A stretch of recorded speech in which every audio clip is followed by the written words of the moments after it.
Respect the countryside. Furious farmer sends strong message to tourists. A furious sheep farmer in England's Skinnick Lake district has sparked nationwide debate after spraying foul-smelling slurry over more than 20 luxury cars that had been illegally parked in his field by visiting tourists. Now it's time to break down every angle of this story on our AI podcast. Usually when you picture a high-end luxury car, like, a Mercedes or a Jaguar or a BMW, you kind of imagine it in a very specific environment. Right, yeah, like a highly curated space. Exactly. Like a pristine showroom floor under those bright halogen lights, or maybe gliding silent down a freshly paved city boulevard. Oh, for sure. An environment of total control. Everything is spotless, gleaming. Yeah. I mean, everything is engineered to project this image of status and order. The ultimate symbol of urban sophistication, really. Yeah. But you definitely do not picture it sitting up to its axles in mud, right in the middle of a sheep pasture. Definitely not. And you especially don't picture it completely covered in a thick,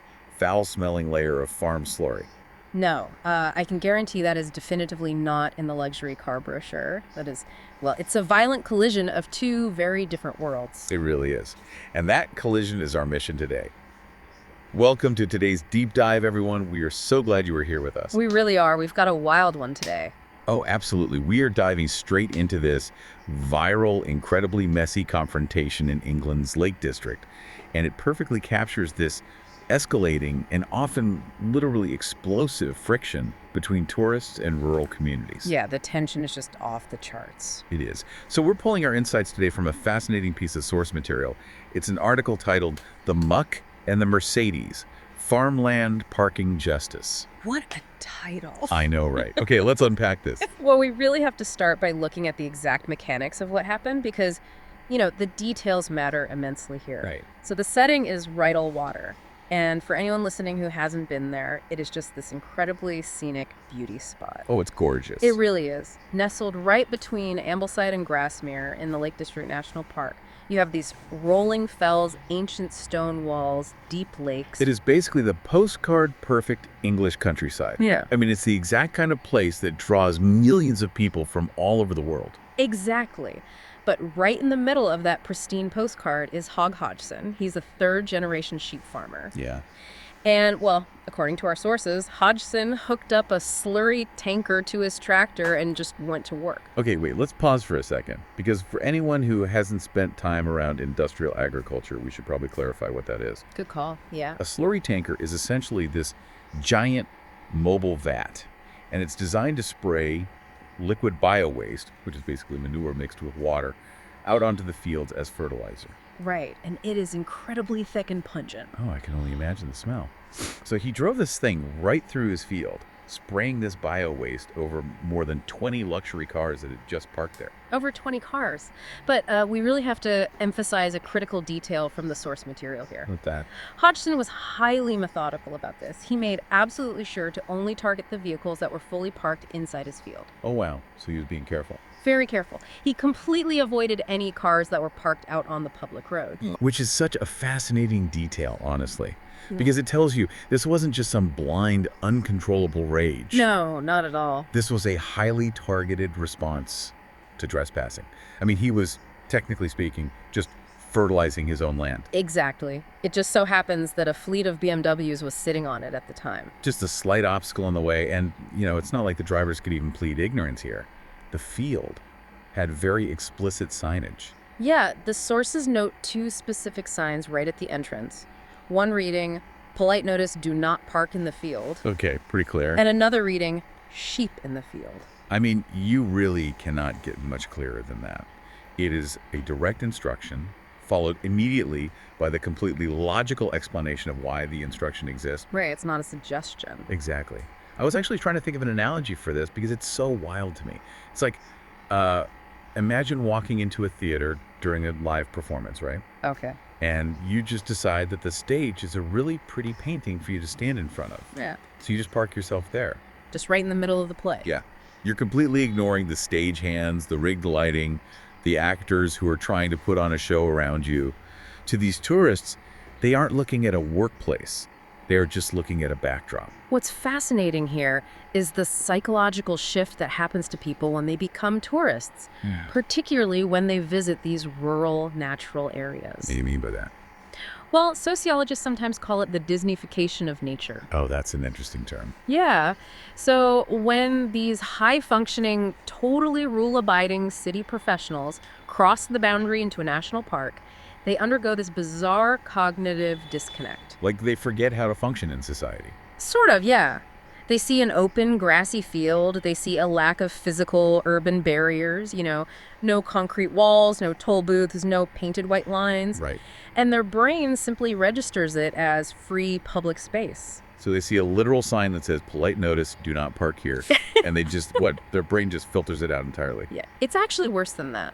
The sources highlight that these holidaymakers are knowingly ignoring the signs. Wait, really? Yeah. Knowingly? Yes. They aren't confused at all. They are making a conscious calculation. They are experiencing what's called de-individuation. De-individuation. Okay, break that down for us. Basically, when you're in a group of other tourists, your sense of personal accountability just vanishes. The whole mob mentality thing. Exactly. They think, well, that Audi is parked there, so I can definitely park here. The fact that this field is a private, working agricultural space just doesn't compute. It's just entirely overridden. Right. Or if it does compute, it's immediately overridden by the sheer convenience of avoiding a paid parking lot down the road. I hear that. I really do. But I have to play devil's advocate for just a second here. Sure, go for it. To a city driver, spraying biological waste on an 80,000-pound car feels wildly disproportionate to ignoring a polite sign. I mean, how do we get from a simple parking violation to literal biological warfare? I get why it looks that way, but that's because you're looking at it as an isolated incident. Okay, fair. To understand the severity of the farmer's reaction, we really have to look at the compounding pressure. This incident with the slurry tanker, that was just the eventual explosion. The breaking point. Exactly. The sources actually mention that Hodgson admitted he wasn't proud of the slurry spraying. Oh, he wasn't? No, this wasn't some triumphant, heroic moment for him. It was the result of years of grinding, daily frustration. I mean, this is a working farm under siege. Right, right. Our sources do detail the daily reality for these farmers.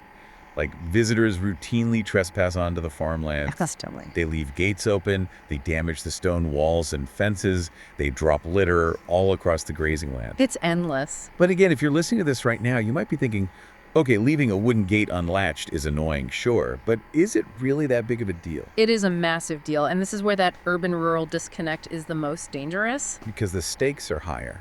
Way higher. In agriculture, a seemingly small infraction can cascade into a complete catastrophe. Like what? Well, leaving a gate open doesn't just mean the farmer has to, walk over and close it. It means a carefully managed flock of sheep might wander straight onto a busy country road. Oh, gosh. Which could cause a massive accident. The fatal traffic accident, yeah. Or it means different breeds might mix, which ruins literal years of selective breeding. I hadn't even thought of that. And damaging a fence. That costs hours of manual labor and really expensive materials to repair. And the litter isn't just an eyesore, right? It's a literal biohazard for the animals. Precisely. If a sheep ingests a piece of plastic packaging left behind by a picnicker, it can cause a fatal rumen impaction. Wow. Yeah, the animal dies a very slow, agonizing death. So when a tourist sees themselves leaving a gate open or dropping a wrapper as a mild nuisance, the farmer sees a direct existential threat. A threat to their livelihood and the welfare of their animals. That context really changes everything. And let's establish the sheer scale of what the Hodgson family is actually managing here, because I think it puts the scale of the trespass into perspective. Yes, the scale is crucial. So, Rydal Hall Farm is run by Hogg and his wife Sharon. And this isn't some little petting zoo at the edge of a village. Not at all. This farm is part of the wider Rydal Hall estate. We are talking about a property that spans roughly 12,500 acres. It's massive, and it dates all the way back to the 15th century. The 15th century. Yeah, which means this landscape has been actively managed, cultivated, and protected through generations. It is just an incredible feat of continuous historical stewardship. And the daily operations are just immense. I mean, our sources note they manage over 1,000 sheep. 1,000 sheep. Yeah. And the breeds are highly specific, right? Herdwick, Swalldale, and Cheviot cross-Herdwick breeds. We should actually pause on those breeds for a second, particularly the Herdwicks, because they are essential to understanding this specific environment. How so? Herdwicks are uniquely adapted to the harsh, unforgiving climate of the Lake District fells. They have this coarse wool, they are incredibly hardy, and they are what farmers call hefted to the land. Hefted. What does that mean? It means they have an ingrained generational instinct to stay on their specific part of the mountain. They don't even need fences. Wait, really? So they are practically a part of the geography itself? They are the architects of the geography. Their specific grazing habits are what prevent the hillsides from being entirely overgrown with impenetrable scrub and bramble. That is wild. And furthermore, the sources point out their wool is vital for producing the region's traditional Grasmere tweed. Oh, I've heard of that. Yeah. Yeah. But even with all of that historical and ecological value, farming alone often just isn't enough to survive in the modern economy. Right, profit margins are so tight. Exactly. So the Hodgsons also have to run diversified businesses on the property, including wedding venues in converted farm buildings. Okay, here's where it gets really interesting to me. It's the deep, painful paradox of this entire situation. Oh, the irony is thick. It really is. So tourists are flocking to the Lake District from all over the world. They are spending their money to travel there specifically because they love the beautiful, pristine, open countryside. Right, they want that idyllic pastoral landscape. Exactly. Yet their very actions, the illegal parking that crushes the grass, the littering, the damage to the fences, the threatening of the livestock, they're actively destroying the exact engine that produces the view they are photographing. That is the ultimate irony. I mean, without the sheep and without the farmers managing the sheep, the Lake District wouldn't look like the Lake District at all. It would be completely overgrown. It would look completely different. So the tourists are financially supporting the region on a macro level, sure, but on a micro level, they are eroding the very foundation of the landscape. It's like loving a beautiful sculpture so much that you slowly chip away pieces of it to take home until there's nothing left but rubble. That's a great way to put it. You can almost feel the exhaustion of the farmer. I mean, having to constantly place security guard on your own property, policing thousands of acres against a daily invasion of day trippers. All while trying to run an incredibly demanding agricultural business. Exactly. Which is exactly how we arrive at the slurry tanker. Yeah. When polite notices fail for years, when the basic social contract erodes, the desperation just leads to drastic measures. It really does. And of course, in the modern era, a visual that drastic does not stay local. No, it absolutely does not. So he sprays the cars. But in 2026, nothing happens in a vacuum. A field full of manure-covered Mercedes doesn't just ruin a weekend for a few people. No, it creates a visual that is basically chemically engineered to explode on social media. The shock value is just off the charts. It is inherently sensational. You have the ultimate symbol of pristine wealth, the luxury car violently humbled by the ultimate symbol of raw rural labor, the farm waste. Right. And videos just immediately started flooding online showing these stunned, furious motorists returning from their scenic hikes. Oh. You can just imagine the scene, right? They come down off the beautiful hills, breathing in the fresh country air, only to discover their pristine vehicles completely drenched in thick, brown, foul-smelling slurry. What a shock to the system. Truly. And we actually have a quote in our sources from a holidaymaker named Dylan Wakely. Interestingly, he is also a fellow farmer, which definitely colors his perspective. Oh, for sure. He filmed the scene, and his reaction is very telling. He said he had absolutely zero sympathy for the drivers. None at all. Zero.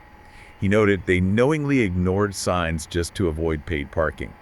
And he literally called the slurry attack, quote, a good deterrent in justice, really. And Wakely's sentiment was not an outlier. Not at all. When you look at the social media reaction detailed in the sources, it was overwhelmingly in support of the farmer. Oh, yeah. People across the internet were calling the act legendary. They really were. Now, if you're listening right now, you might be picturing yourself on your last vacation wondering, wait, was I the entitled tourist parking on the grassy verge? It's an uncomfortable mirror to look into, isn't it? It really is. But the comments online also revealed something much deeper than just people enjoying a bit of, schadenfreude at the expense of luxury car owners. Right. Commenters started sharing their own experiences, noting that rural residents face constant, dangerous chaos from tourism. This isn't just about preserving a pretty view, it's a critical safety issue. Exactly. The sources highlight a truly terrifying reality here. Emergency access routes are regularly blocked by these illegally parked cars. Which is just terrifying. It elevates the issue from a private property dispute to a genuine life or death public safety hazard. Right. Because if a fire engine or an ambulance cannot get down a narrow country lane because visitors have just abandoned their SUVs on the verges and in the gateways, lives are literally put at risk. A heart attack victim or a house fire doesn't pause because someone didn't want to pay £5 for a parking spot. Exactly. And that is why the local communities feel entirely overwhelmed and abandoned by the system. The infrastructure of these rural areas, these narrow lanes, built for horse carts centuries ago, they simply cannot handle the sheer volume of modern vehicular tourism. They just weren't built for it. No. But of course, spraying someone's property with biowaste isn't exactly a standard, legally sanctioned parking enforcement strategy. No, you can't just unleash the slurry tanker without consequences. The authorities did get involved. Cumbria police confirmed an ongoing investigation after receiving reports regarding the incident, which occurred on May 25. Right. The police are conducting inquiries to determine the full circumstances surrounding the slurry spraying. And notably, while they are investigating the farmer, the police also had to take the opportunity to issue a desperate reminder to visitors. So what did they say? They pleaded with people to park responsibly and to avoid blocking those crucial entrances and emergency access points we were just talking about. Now, I think it's vital to pause here for a second and clarify our stance for you, our listener. As we dissect this incredibly messy situation, we are absolutely not taking sides regarding the legality or the ethics of the farmer spraying the cars. Right. We need to be very clear about that. We are not endorsing vigilantism or property damage, nor are we validating the illegal trespassing by the tourists. Exactly. Our role here is to impartially report on the severe, boiling tension outlined in our sources. It is the tension between the massive, undeniable economic benefits that tourism brings to the UK economy and the intense, sometimes unbearable strain that same tourism puts on local infrastructure and the residents who live and work there. It is a profoundly delicate balance, and clearly at Rydal Water, that balance completely collapsed. So it totally fell apart. But the sources note that this issue has become increasingly severe across the entire Lake District. Really, it's that widespread. Yes. In fact, to give you a sense of the scale, police recently had to issue over 50 fixed penalty notices during periods of hot weather simply due to severe parking chaos. 50 penalty notices in a rural area is staggering. It really is. That's not just a few bad apples, Yeah. That is a systemic behavioral pattern. Absolutely. So, what does this all mean? As satisfying as the internet found this so-called slurry justice, doesn't this highlight a massive systemic failure? How so? Well, if a professional farmer feels his only viable recourse to protect his family's livelihood is to hook up a manure tank and go rogue, surely the systems designed to manage tourism and protect local communities are completely broken. If we connect this to the bigger picture, you are absolutely right. This isn't just about one messy field in Cumbria anymore. Right. This incident is a potent symbol for a much larger national debate across the UK. It is the classic tragedy of the commons playing out in real time. Oh, that's a great comparison. The sources indicate that tourism is an essential economic engine for places like the Lake District. The local economy, the shops, the pubs, they rely heavily on visitor spending. They need the tourists to survive. They do. But the residents and the farmers are the ones paying the hidden, uncompensated costs. Like what? The traffic congestion, the environmental degradation, the litter, the trespassing, and the anxiety of those blocked emergency routes. It's a structural paradox. The national campaigns heavily encourage people to get out and visit these beautiful national parks. Right. Come see the countryside. Exactly. But when thousands of people actually arrive, there simply isn't enough infrastructure. There aren't enough parking lots, not enough public transport, not enough waste management to hold them. So they naturally spill over into private land. And the social contract between the guest and the host has completely frayed. Historically, visitors to the countryside understood they were entering a working landscape. Right. They understood the rules of the country code. But today, that understanding has largely eroded. For many of the online commenters we discussed, Hodgson's actions were celebrated not just because they were funny, but because they represented a rural community finally pushing back. Pushing back against the overwhelming feeling that visitors believe they can just consume the beauty of the countryside without showing any basic respect for the people who actually maintain it. It is a powerful, unforgettable image of frustration finally boiling over. We've gone from the pristine showroom floor straight into the muck, and the journey reveals so much about how we interact with the spaces we claim to love. It really does. To summarize our deep dive today, we are essentially looking at a fundamental clash of values. On one side, you have the undeniable economic necessity of tourism, which keeps these regions financially afloat. Crucial for survival. And on the other side, you have the basic respect, safety, and infrastructural support owed to the communities and farmers who live, work, and steward these scenic destinations every single day. Yeah. The slurry incident at Rydal Water is just the messy, highly visible symptom of a much deeper systemic disease. It forces us to ask very hard questions about the future of travel and leisure. Our sources specifically noted that tourists currently treat the countryside like a free public space. But as these beauty spots become increasingly overcrowded, and as the friction between locals and visitors reaches these explosive, viral breaking points, we really have to wonder what comes next. Like, what's the logical conclusion here? Exactly.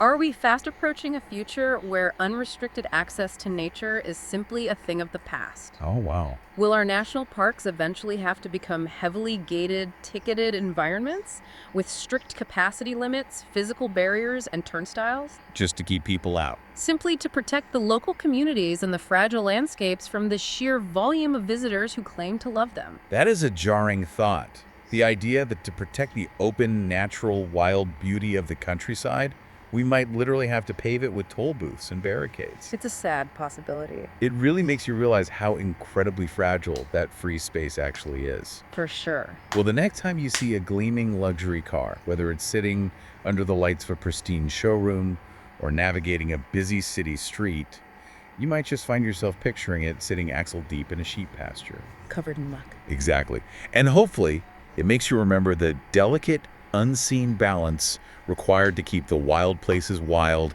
and the working farms working.